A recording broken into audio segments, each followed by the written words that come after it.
Bismillahirrahmanirrahim. Alhamdulillahirabbil alamin. Allahumma shalli wa sallim wa barik ala Muhammad wa ala ali Muhammad. Allahumma anfa'na bima 'allamtana wa 'allimna ma yanfa'una wa zidna ilma wa barik lana fi ilmina wa rzuqna al-ikhlasa fil qawli wal 'amali kamilan. Wa ilman nafi'an la yunsa wa tawfiqan daima wa sihhatan wa yaqinan wa afiyah. Allahumma iftah lana kulla khair wa yassir lana kulla umur. Allahumma ansur al-mujahidin warhamil mustad'afin wa dammir a'da'ad-din wa khmis 'ala amwalihim amin ya rabbal alamin. Alhamdulillah kaum muslimin rahimakumullah. Kita lanjutkan pengajian hadis dari kitab Al-Jami' As-Shaghir karya Al-Hafidz As-Suyuti yang sudah wafat 911 Hijriah rahimahullah ta'ala. Dan kita masih membahas pada huruf sin. Sin 4656. Faqala al-muallif rahimahullah ta'ala wa nafa'na bihi wa bi ulumihi fid darain amin. Qala Rasulullah sallallahu alaihi wasallam, situn, ada 6 perkara. Kalau ada kata-kata 6 ini nanti kita hitung ya, benar 6 atau tidak, karena kadang-kadang disebut 6 dan ada 5. Man kunna fihi, barang siapa yang ada 6 perkara itu ada pada dirinya, maka kana mu'minan haqqan, dia itu adalah orang beriman yang betul-betul beriman. Ini bisa kita mengecek keimanan kita masing-masing. Yang pertama adalah isbaghul wudu, menyempurnakan wudu. Yang dijelaskan oleh Syekh Munawi yaitu indal makarih, ketika kita tidak suka, misalnya ketika dingin dan sebagainya. Jadi artinya tetap menyempurnakan wudu meskipun kondisinya menyebabkan kita itu malas untuk menyentuh air. Yang kedua wal mubadarah, dan bergegas ila sholati, wa untuk salat fi yaumi dajinin atau fi yaumin dajinin, pada hari yang penuh dengan hujan. Ketika banyak hujan itu biasanya mendung sehingga tidak terlihatnya matahari ya. Nah, maka maksudnya adalah khawatir kita ini salatnya keluar waktu, maka pada saat matahari tidak terlihat itu salatnya disegerakan, jangan ditunda nanti malah lepas waktu. Tapi kalau sekarang kita nggak perlu seperti itu karena sudah ada jam. Jadi matahari mau tampak mau tidak tampak kita sudah punya jam. Cuma dulu belum ada jam. Yang ketiga wa kasratus shaumi, dan banyaknya puasa fi syiddatil harri, pada dahsyatnya panas. Yang keempat wa qatlul a'da'i, dan membunuh musuh bisayfi, dengan pedang. Kata-kata pedang itu istilahnya adalah kharaja makhrajal ghalib. Disebut saif, pedang, itu karena biasanya dulu pakai pedang. Tapi tidak harus pakai pedang ya, pakai panah ya sama saja, pakai apapun ya sama saja. Yang kelima was-sabr 'alal musibah, dan sabar terhadap musibah. Yang keenam wa tarkul mira', dan meninggalkan debat, wa in kunta muhiqqan, meskipun kamu itu dalam posisi benar. Jadi meskipun benar enggak usah debat, sampaikan apa adanya. Kamu percaya atau tidak urusan kamu, yang penting sudah saya sampaikan. Ini hadisnya dhaif, diriwayatkan oleh Dailami, dan riwayat Dailami saja itu memang rata-rata derajatnya dhaif. Berikutnya 657, situn, ada 6 perkara min asyratis saat, termasuk tanda kiamat. Tanda kiamat dibagi 3, tanda kecil, tanda sedang, tanda besar. Nah di sini masuknya yang mana, kita baca dulu. Yang pertama mauti, kematian saya, kematian Nabi, itu tanda kiamat. Kenapa? Karena setelah beliau tidak ada Nabi yang lain. Yang kedua wafat Baitul Maqdis, dan ditaklukkannya Baitul Maqdis. Ini sudah terjadi dulu di masa Sayyidina Umar, tapi nanti akan terjadi di waktu yang lain, karena sekarang Baitul Maqdis dikuasai oleh orang-orang Israel. Yang ketiga, wa ayyu'tiya rajul, dan bahwasanya seseorang itu memberikan alfa dinarin 1000 dinar, fayatasakhatuha, yu'ta, seseorang diberi 1000 dinar tapi dia itu membencinya. Maksudnya apa?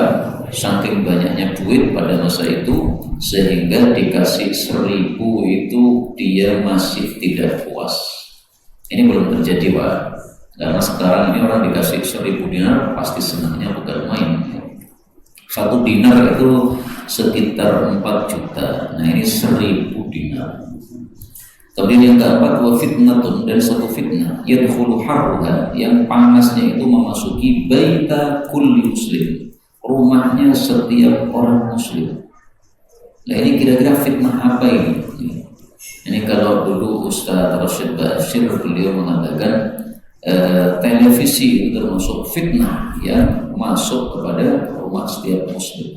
Nah, sekarang mungkin internet, tetapi tafsirannya ulama-ulama dulu itu maksudnya fitnah di sini adalah fitnah antara sesama muslim, yaitu perang sesama muslim yang itu akan memasuki setiap rumah muslim. Artinya antara satu muslim dengan muslim yang lain dimanapun tempat itu tidak ada yang akur, jadi saling perang. Alhamdulillah ini belum terjadi di Indonesia, sudah terjadi di tempat sebagian Suriah ya, tapi di Indonesia tidak terjadi seperti ini. Yang kelima, wa mautun, dari satu kematian ya'khudhu yang mengenai finnasi pada manusia ka'u'asil ghanam, seperti penyakitnya kambing. U'as itu adalah penyakit yang ada pada kambing, yaitu yang menyebabkan meler hidungnya. Kalau sudah meler hidungnya nanti tiba-tiba mati. Dan ini diperselisihkan oleh para ulama, apakah sudah terjadi ataukah belum? Sebagian mengatakan ini sudah terjadi. Kapan terjadinya? Terjadinya dulu di masa Sayyidina Umar menjadi khalifah. Itu ada kasus namanya ta'un amwas, penyakit ta'un di tempat namanya amwas. Dalam 3 hari yang mati sudah 70.000 umat Islam. Nah, maka kematian yang menyeluruh. Kemudian yang keenam, wa ayyadhiru, bahwasanya Romawi itu merusak perjanjian, fayasiruna, lalu mereka itu berjalan di thamanina bandan, dengan 80 bendera. Bandan itu adalah ramyah kabirah, ya, bendera yang besar. Tahta kulli bandin, di bawah setiap bendera besar, 12 alfan, ada 12.000 pasukan. Ini belum terjadi ya. Nah, kalau fitnah tadi, fitnah yang masuk panasnya kepada setiap muslim, apakah sudah terjadi atau belum? Yaitu perang antar kaum muslimin yang sangat besar sekali itu. Sebagian mengatakan sudah terjadi, sebagian mengatakan belum terjadi, diperselisihkan oleh para ulama. Tapi ringkasnya gini, untuk tanda-tanda kiamat, para ulama membuat kaidah. Kaidahnya apa? Tidak boleh kita menampakkan hadis-hadis tanda kiamat ini pada satu kejadian tertentu dengan yakin. Karena bisa jadi kejadian itu bukan yang dimaksud oleh Nabi SAW. Memang itu mirip, tetapi apakah itu yang dimaksud Nabi? Belum tentu. Berarti kalau itu sudah terjadi tapi yang bukan yang dimaksud Nabi, maka nanti akan terjadi di kemudian hari yang lebih dahsyat daripada itu. Maka sebagian mengatakan fitnah ini adalah peperangan Tatar dengan Tatar, yang Tatar akhirnya juga masuk Islam tapi masih saja merusak. Nah, maka ini juga termasuk fitnah yang besar di tengah-tengah kaum muslimin. Nah, itu tafsiran sebagian saja, yang tidak sepakat para ulama menafsirkan seperti itu.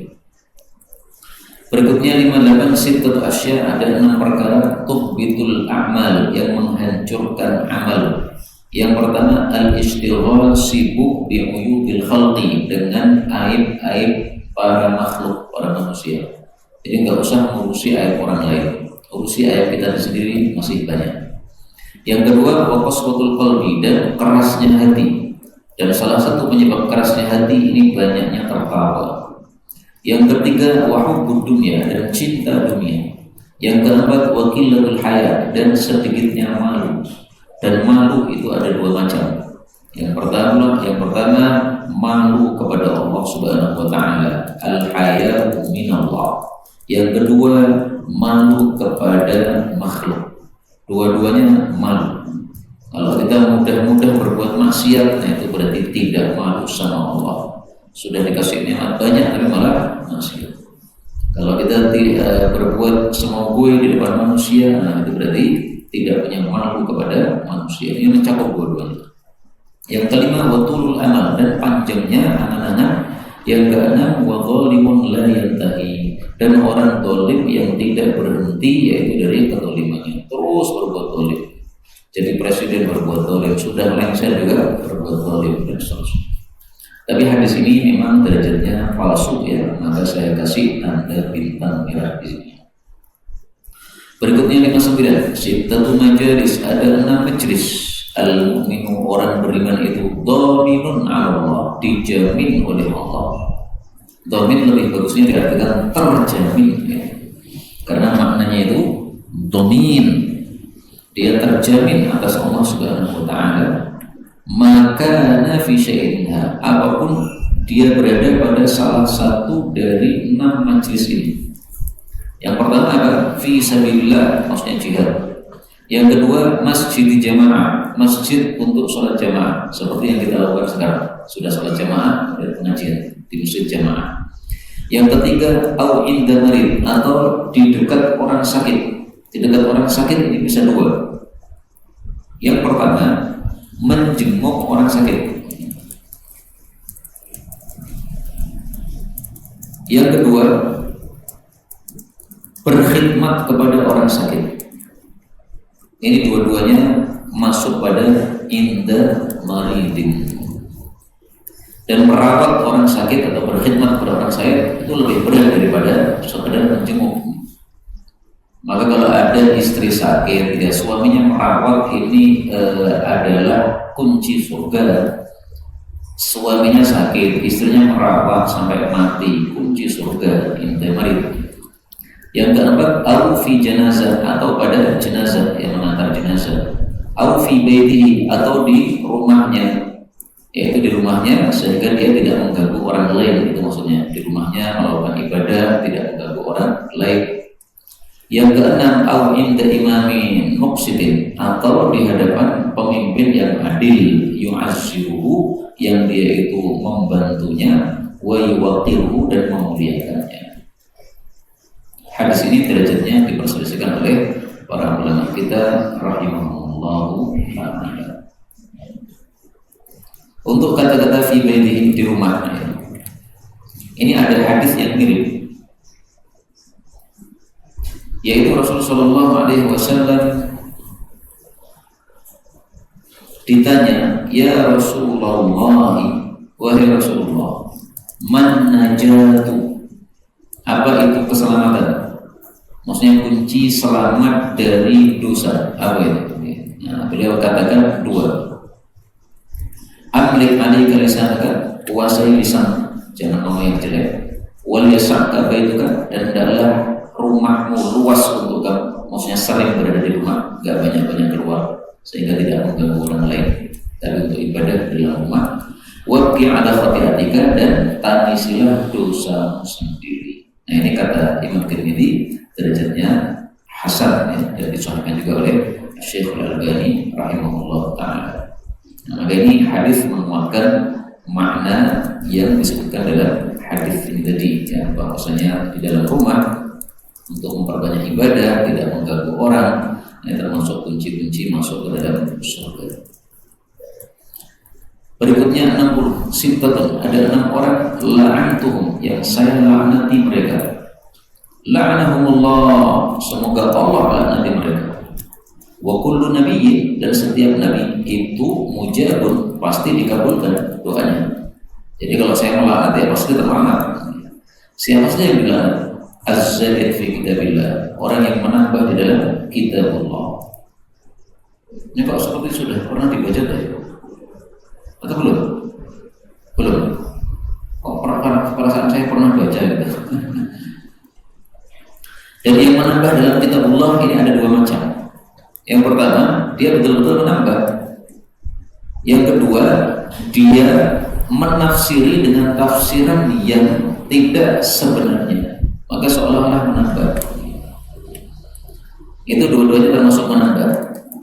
Jadi yang pertama, az-zaid al-fadl, yang menambahi lafal-lafalnya. Tidak ada ayat itu ditambahi sendiri. Atau al-muharrif fi tafsirihi, dia mentahrif di dalam tafsirnya diatur sama dia. Sebenarnya nggak ada tafsir seperti itu, dia tafsiri sendiri. Tidak ada tafsir seperti itu, dia tafsiri sendiri dengan tafsiran yang semau dia, maka seolah-olah memunculkan ayat. Dua-duanya masuk di sini. Yang kedua, wal mukadzib, dan orang yang mendustakan bi qadarillah, terhadap takdir Allah. Ini disebut kelompok qadariyah. Yang ketiga, wal mutasallid, dan orang yang berkuasa bil jabaruti, dengan diktator. Fa yu'izzu, lalu dia memuliakan bidzalika, dengannya, man adzallallah, orang yang Allah rendahkan. Wa yudhilla, dan dia merendahkan man a'azzallah, orang yang Allah muliakan. Para ulama, para habaib direndahkan, sementara orang-orang preman-preman dimuliakan. Nah, itu masuk di sini. Yang keempat, wal mustahil, dan orang yang menghalalkan li haramillah, terhadap keharaman Allah, menghalalkan miras dan sebagainya. Yang kelima, wal mustahil min itrati, dan orang yang menghalalkan terhadap keluarga saya, para habaib kalau zaman sekarang, ma haramallah, sesuatu yang Allah haramkan. Misalnya mendolimi para habaib, misalnya menuduh para habaib, misalnya ya, macam-macam ya. Itu semua tidak boleh dilakukan kepada manusia biasa, apalagi manusia keturunan Rasulullah SAW. Yang keenam, wattariku li sunnati, dan orang yang meninggalkan sunnah saya. Ini hadisnya derajatnya diperselisihkan oleh para ulama kita rahimahumullahu ta'ala. Salah satu contoh menghalalkan terhadap keluargaku apa yang diharamkan oleh Allah, misalnya adalah membunuh Husain, cucu Nabi Muhammad sallallahu alaihi wasallam.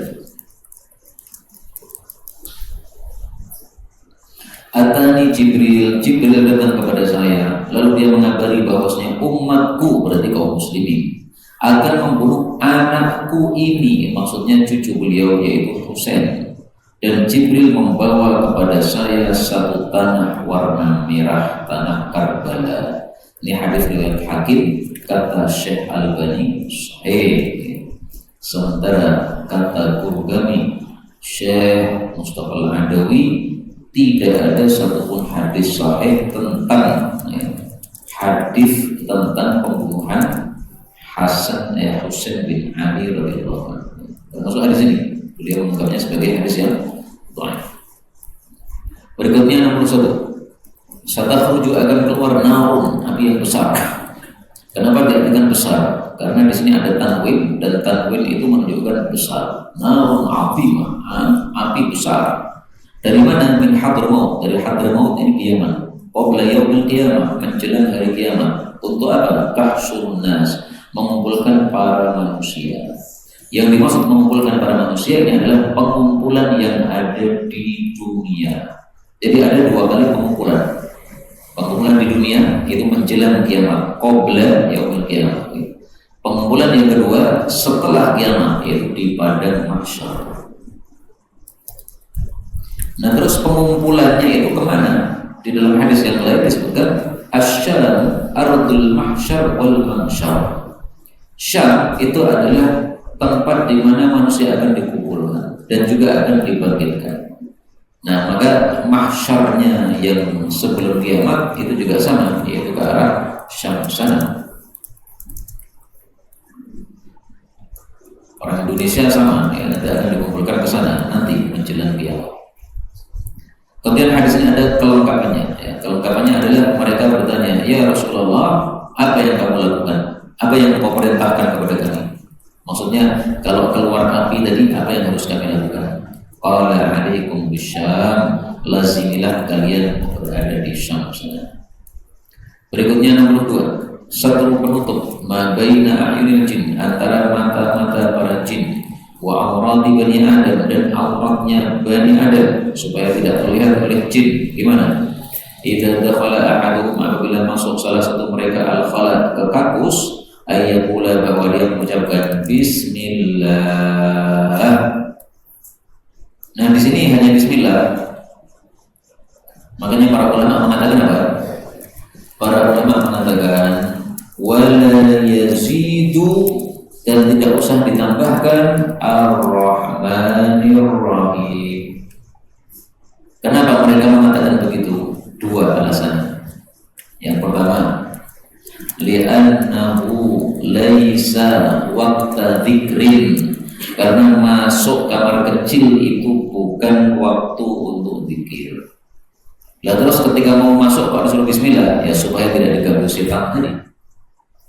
Yang kedua, wa wuqufan 'ala dalil, dan supaya sesuai dengan dalilnya. Dalilnya bismillah, ya baca bismillah, jangan ditambahi ar-rahmanir rahim.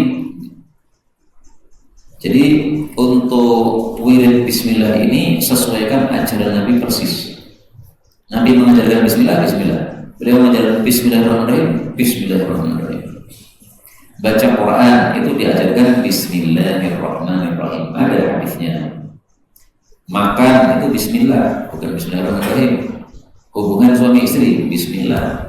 Banyak yang bismillah ya. Itu kalau dikumpulkan nanti bisa beberapa hadis ya. Yaitu perkara-perkara yang Nabi ajarkan bismillah saja. Meskipun saya jujur ada khilaf ya antara para ulama. Sebagian ulama mengatakan boleh ditambahkan ar-rahmanir-rahim ya. Tapi saya lebih suka pendapat yang pertama tadi. Berikutnya 63, satru ma baina a'yunil jin, penutup antara mata-mata jin, wa aurati bani Adam, dan auratnya bani Adam manusia. Idza wada'a ahaduhum thawbahu, apabila seseorang meletakkan bajunya, maksudnya melepas baju, ayyaqula, bahwa dia mengucapkan bismillah, sama ya. Jadi kapan membaca bismillah? 2 kali. Ketika membuat melepas baju, bismillah. Ketika mau masuk kamar kecil, bismillah. Melepas baju kan tidak harus di kamar kecil. Misalnya kita melepas baju dalam kamar, nah, supaya titiknya tidak kelihatan setan, bismillah. Kalau tidak bismillah gimana? Setannya bisa ketawa Pak, karena ketok. Titikmu ketok. Dia guyu-guyu, kita nggak kelihatan, kita nggak melihat. Karena mereka melihat kita tidak melihat mereka. Berikutnya 64, sutratul imami, sutra bagi imam. Sutra itu pembatas di depannya orang yang sholat. Itu adalah sutratu man khalfah, pembatas bagi orang-orang yang di belakangnya, yaitu si makmum. Artinya kalau ada imam, maka masing-masing makmum tidak usah pasang sutra. Artinya juga boleh orang yang sholat kemudian batal melewati softnya para jamaah, nggak apa-apa. Jadi ini jamaah ya, soft pertama. Kemudian orang yang berada di belakang imam pas batal. Nah, dia kemudian pergi ke arah selatan, melewati orang-orang yang sholat, nggak apa-apa. Atau ke arah utara, melewati orang-orang yang sholat, nggak apa-apa. Karena bagi makmum sutranya sudah terwakili oleh imam. Berikutnya 65, satashrabu, akan minum umatku, berarti umat Islam, mimba di setelah wafatku, al-khamr, minuman keras. Yusammunaha, mereka memberi nama minuman keras tadi, bi'ilmiha, dengan nama selain minuman keras. Yakunu aunuhum, yang membantu terhadap mereka, ala surbiha, untuk meminumnya, umaruhum, adalah pemimpin-pemimpin mereka. Pemimpinnya melegalkan miras, akhirnya pada minum. Ini hadisnya dhaif tapi sesuai fakta. Dan terus kalau mereka menyebut nama dengan selain minuman keras, dikasih nama apa? Kalau dalam bahasa Arab, yusammunaha at-tila, mereka menyebutnya tila. Jadi supaya tidak sangar namanya, maka tidak disebut khamr, tapi disebut tila. Kalau di Indonesia misalnya disebut minuman-minuman keras, keras itu ya sama saja dengan apa? khamr, tapi sama saja mau kasih minuman keras, minuman lunak, atau kalau orang Arab zaman sekarang menyebutnya apa? Asyraf ar-ruhani, minuman rohani, itu bahasa sekarang ya. Kalau bahasa dulu tidak jadi. Itu sama saja, mau disebut nama apa saja, kaidahnya mengatakan al-asma'u la tughayyirul haqa'iq. Nama tidak akan mengubah hakikat. Tai disebut lendo, tetap tai apa lendo? Tai. Tai kucing gitu. Kita sebut ini lendo, enggak ada berubah. La tughayyirul haqa'iq. Berikutnya 66. Satuftahu, akan ditaklukkan alaikum terhadap kalian ardun, beberapa tempat. Wa yakfikumullah, dan Allah akan mencukupi kalian, yaitu memberikan pertolongan. Fala ya'jiz, maka janganlah lemah ahadukum, salah satu dari kalian, aidal huwa, untuk bermain-main, maksudnya berlatih, bi ashumihi, dengan anak panahnya. Maksudnya apa? Nanti umat Islam itu akan memenangkan pertempuran di banyak tempat, sehingga banyak tempat orang-orang kafir dikuasai oleh kaum muslimin. Nah, Nabi berpesan, meskipun begitu, kalian sudah di atas angin, sudah memenangkan terhadap orang-orang kafir, Persia semua takluk, Romawi semuanya takluk. Itu jangan sampai berhenti dari ibadah persiapan jihad. Jadi latihan panah masih terus dilanjutkan. Kalau dulu panah ya, kalau sekarang bom dan sebagainya, itu masih berlanjut terus latihan itu. Jadi jangan gara-gara sudah menang kemudian tidak mau berlatih. Karena kalau tidak mau berlatih, nanti ketika mereka bisa bangkit, sementara kita sudah loyo, mereka akan menang. Kalau kita masih kuat terus, nah mereka bangkit, kita masih bisa ngetes mereka. Nah, sehingga ini termasuk satu kebaikan kalau di setiap masjid itu dilatih untuk para pemudanya, bela diri dan sebagainya, supaya mereka bisa punya kekuatan untuk melawan orang-orang kafir. Berikutnya 67. Satuftahu alaikum dunya, akan dibuka untuk kalian dunia, artinya pada kaya-kaya. Hatta sehingga tunajjidu, kalian itu menghiasi. Tunajjidu itu sama dengan tuzayyinu, kalian menghiasi buyutakum, rumah-rumah kalian, karena sebagaimana tunajjidu kalian, dan tunajjadu sebagaimana dihiasi al-Ka'bah. Ka'bah kan dihiasi dengan kiswah, dengan pakaian, dengan kain yang kainnya mahal dan ada ukiran emas padanya. Fa'antum, maka kalian al-yawma, pada hari ini, ketika kalian zuhud, khairun, itu lebih baik, min yawma idin, daripada pada hari itu ketika kalian itu bergelimangan dengan dunia karena saking kayanya. Jadi kondisi miskinnya para sahabat sekarang, kata Nabi, lebih bagus daripada kondisi nanti akhir zaman ketika pada kaya-kaya. Apakah tidak boleh menghiasi rumah seperti menghiasi Ka'bah, alias temboknya rumah ditutupi dengan kain? Apakah tidak boleh? Hukumnya makruh, tidak sampai haram menurut para ulama. Jadi ada larangan ya, menutupi tembok dengan kain, ada larangan. Kecuali kalau temboknya rusak, kemudian kita tidak punya waktu ngecat, nah ditutupi kain, itu ada sebabnya. Kalau tanpa sebab dihiasi-hiasi dengan kain, ya, jadi nutupnya bukan untuk maslahat, tapi untuk hiasan saja, itu yang dilarang. Maka pernah seorang sahabat Nabi, kalau nggak salah namanya Abu Ayyub, diundang walimah. Di tempat walimah, dia melihat temboknya ditutup dengan kain, langsung dia pergi. Ini yang dilarang Nabi. Kenapa kalian lakukan? Apakah Ka'bah sudah pindah ke rumah kamu? Kata beliau, artinya keluar. Nah, kalau ada maksiat di dalam walimah, jangan datang, pergi aja, minta izin ya. Izin saya, belum makan sudah pergi. Iya, ini maksiat di sini, izin keluar. Mangan gampang, nemhe iso, gampang murah, 5.000 dapat kenyang. Ya. Nggak harus di tempat walimah. Nah itu keras apa? Para sahabat kalau melihat kemungkaran seperti itu. Tapi hukumnya tadi ya, tidak sampai haram untuk para ulama, hanya makruh saja, tapi jangan meremehkan yang makruh. Pokoknya dilarang Nabi ya sudah tinggal. Berikutnya 68. Satuftahu, akan ditaklukkan masyarikul ardi, bagian timur dari bumi, wa magharibuha, dan bagian barat dari bumi, ala ummati, untuk umatku, yaitu umat Islam. Ala ketahuilah, wa ummaluha, dan para amil, para penguasanya, fin nari, di dalam neraka, para pejabatnya di dalam neraka, illa, kecuali man ittaqallah, orang yang takwa kepada Allah, wa addal amanah, dan menunaikan amanah. Ini meskipun hadisnya dhaif, tetapi sesuai fakta, banyak pejabat-pejabat itu ahli neraka. Kenapa? Tidak takwa, tidak amanah. Jadi pegang uangnya rakyat malah dikeruk sendiri. Mestinya mensejahterakan rakyat malah mensejahterakan keluarganya sendiri. Ini sesuai dengan fakta. Jadi banyak hadis-hadis dhaif, tapi apa? Sesuai dengan fakta. Berikutnya 69. Sataftahu, kalian akan menaklukkan manabita, tempat-tempat asyaihi, tumbuhan. Maksudnya kalian wahai orang-orang Arab yang padang pasir, kalian nanti akan menaklukkan di banyak tempat yang subur, ya, Arab Timur, Arab Barat, yang subur-subur.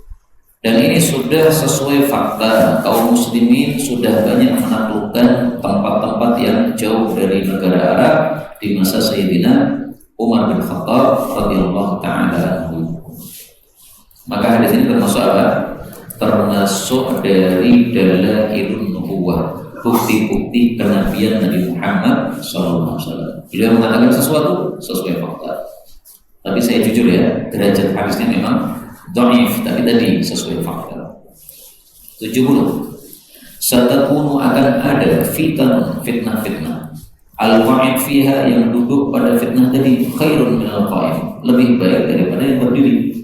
Wal qa'id fiha, yang berdiri padanya, khairun minal mashi, lebih baik daripada yang berjalan. Wal mashi fiha, dan yang berjalan padanya, khairun minas sa'i, daripada, lebih baik daripada yang berjalan cepat. Man tasyarrafa laha, siapa yang nongol terhadap fitnah tadi, tastashrifuhu, maka fitnah itu pun akan nongol kepada dia, artinya dia akan terkena fitnah itu. Wa man wajada fiha malja'an, dan barang siapa yang mendapati pada fitnah tadi tempat berlindung, au ma'adan, atau tempat menyelamatkan diri sama ya, falya'udz bihi, maka adalah dia itu berlindung pada tempat tersebut. Nah, fitnah di sini adalah apa? Fitnah di sini ditafsiri oleh para ulama, yaitu fitnah menyerangnya rakyat terhadap penguasa. Jadi kita bainal umara'i war ra'iyah, perang antara para penguasa dengan rakyatnya. Nah, itu jangan diikuti seperti itu, karena nanti yang rugi adalah apa? Umat sendiri. Meskipun penguasanya zalim, kalau tidak punya kekuatan untuk melengsarkan pemerintah yang zalim, jangan melengsarkan. Kenapa? Karena pemerintahan ini punya kekuatan. Mereka punya tentara, mereka punya senjata. Rakyat punyanya apa? Sehingga pemerintah yang zalim kepada rakyat itu masih lebih bagus daripada fitnah yang campur aduk di masyarakat ini. Misalnya sekarang kondisi di Suriah, ya. Dulu pemerintahnya kejam, zalim, sesuai berita yang kita dengar, ya. Sekarang pemerintahnya sudah lengser. Nah, apakah kondisi Suriah lebih baik sekarang ini daripada dulu? Bisa jadi belum tentu. Saya nggak tahu ya yang terjadi apa. Bisa jadi belum tentu. Kenapa? Ketika tidak jelas pemimpinnya atau pemimpinnya tidak sewibawa yang dulu, maka kelompok-kelompok yang beraneka ragam itu semuanya ingin berkuasa. Kalau semuanya ingin berkuasa, jadinya perang. Lalu jadinya perang terus, itu yang kasihan rakyatnya. Maka kondisi seperti yang ada di Suriah itu jangan berulang kepada kita di Indonesia. Indonesia misalnya pemimpinnya zalim misalnya, dan kita rakyat pengen melengsarkan, jangan langsung dilakukan, dipikir dulu 1000 kali apakah punya kekuatan untuk melengsarkan. Kalau tidak punya, jangan. Kenapa? Karena nanti yang muncul malah fitnah yang lebih besar. Sampai-sampai ada ungkapan gini, dolum bosum khairun min fitnatin tadum, pemimpin zalim yang kosum, yang banyak keburukannya, lebih baik daripada fitnah yang terus menerus gak ada mandatnya. Kenapa fitnah muncul? Ya karena tadi semuanya ingin berkuasa, sementara tidak ada penguasa yang wibawa. Kalau ada penguasa yang wibawa karena kekuatannya besar, ya itu lebih penting meskipun dia zalim, karena kondisinya itu teratur, ya. Tidak ada yang berani macam-macam berbuat fitnah. Ini maksud hadis ini tadi, ya, fitnatun tadi. Bukan berarti saya tidak senang ketika ada pemerintah zalim yang lengser, bukan. Tapi maksudnya apakah kondisi setelah lengser itu selalu lebih baik? Itu yang jadi pertanyaan. Belum tentu setelah lengser kemudian menjadi lebih baik. Lihat negara-negara yang lain, tidak hanya Suriah saja, ya. Gaddafi misalnya sudah dilengserkan. Setelah lengsernya Gaddafi, apakah kondisi mereka lebih baik? Belum tentu lebih baik, karena bisa jadi tadi setiap kelompok ingin berkuasa, karena tidak ada penguasa yang berwibawa sebelum seperti yang dulu. Maka yang muncul adalah fitnah dan tatum, fitnah yang berterus-terusan.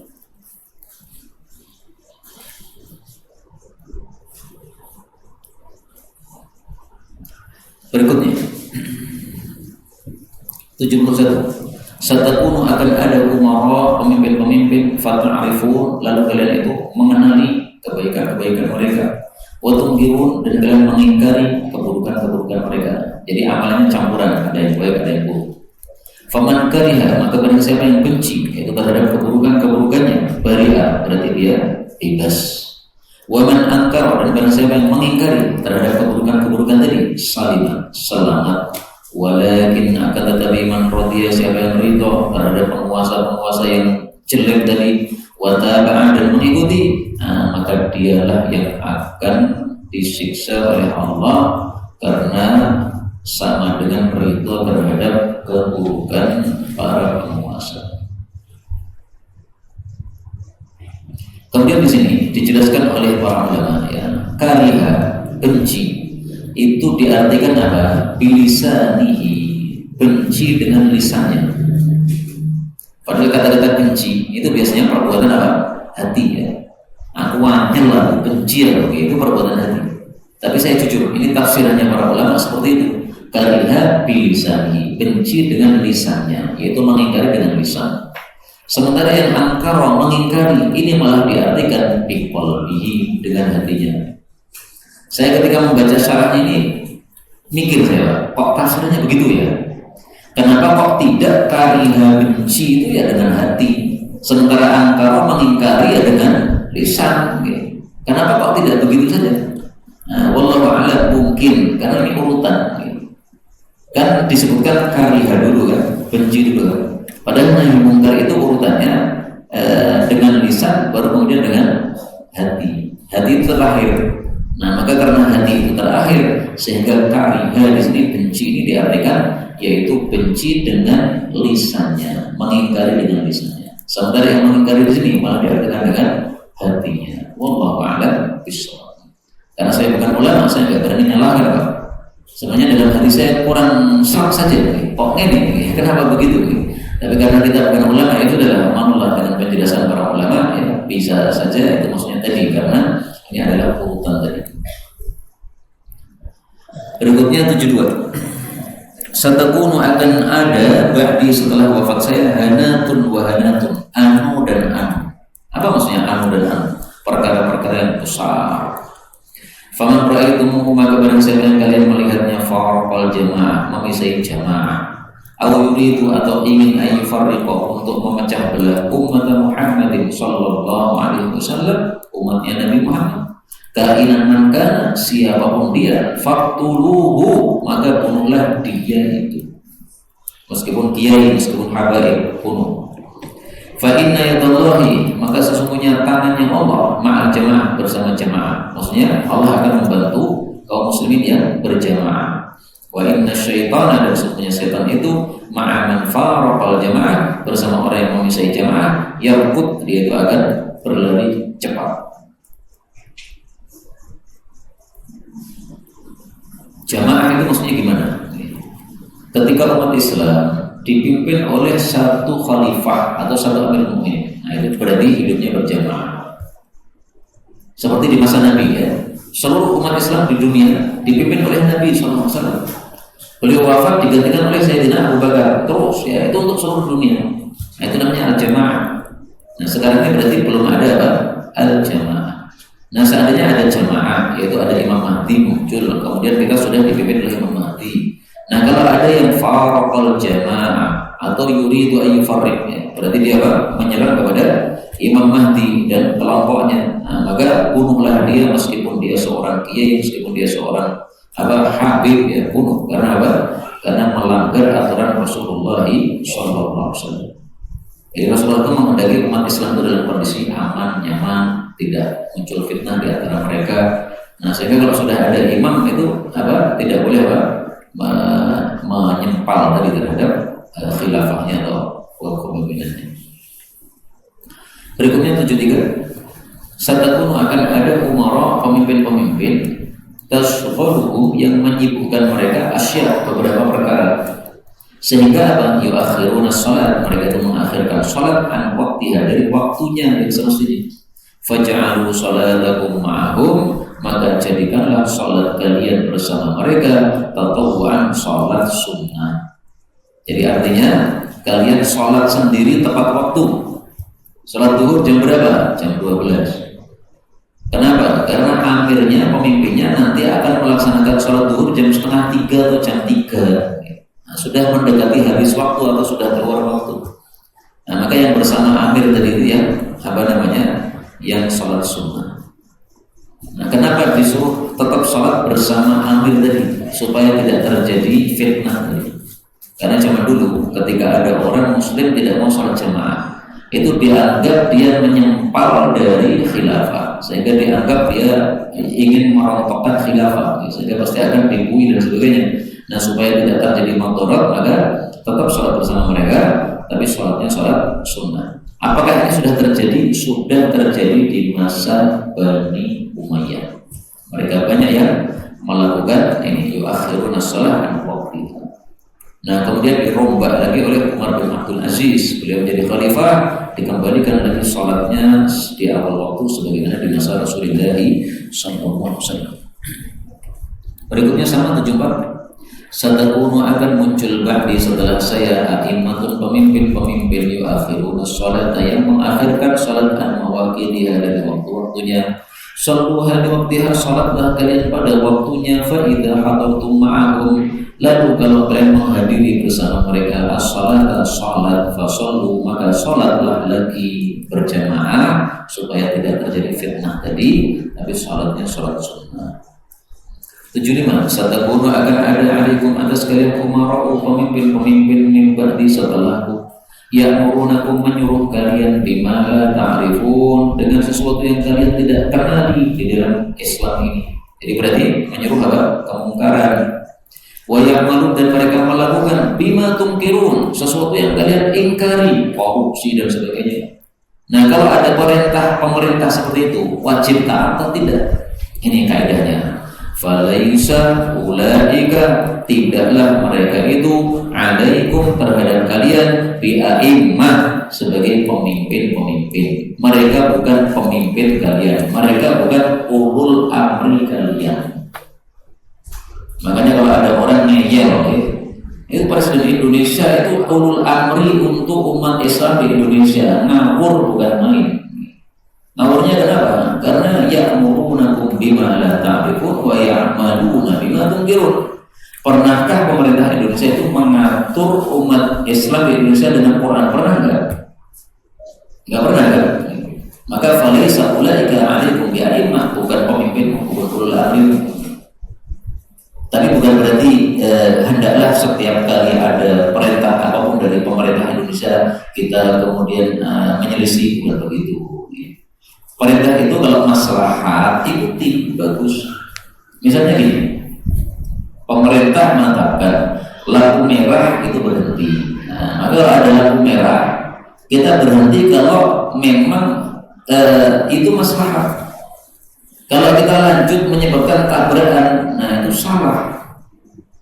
meskipun bukan ulil amri kita, tapi bagus diikuti aturan tadi karena aturannya untuk maslahat bersama. Tapi dosanya tidak dosa kalau kita melanggar lampu merah karena bukan apa? Bukan ulul amri terhadap kita. Hanya saja tetap saja mari kita ikuti aturan itu. Kenapa? Karena untuk masalah bersama. Boleh melanggar lampu merah kalau memang tidak mengganggu. Misalnya jam 2 malam, lampu merah, lanjut aja Pak, nggak ada orang. Habis subuh lampu merah, lanjut aja, nggak ada orang, nggak akan mengganggu. Lihat dulu kanan kiri, aman, lanjut, nggak ada masalah. Tapi seandainya itu ulul amri kita, maka tidak boleh kita apa? Melanggarnya. Ini yang dapat dijelaskan benar dari Allah. Kalau ada salahnya, astagfirullahaladzim. Alhamdulillahirabbil alamin.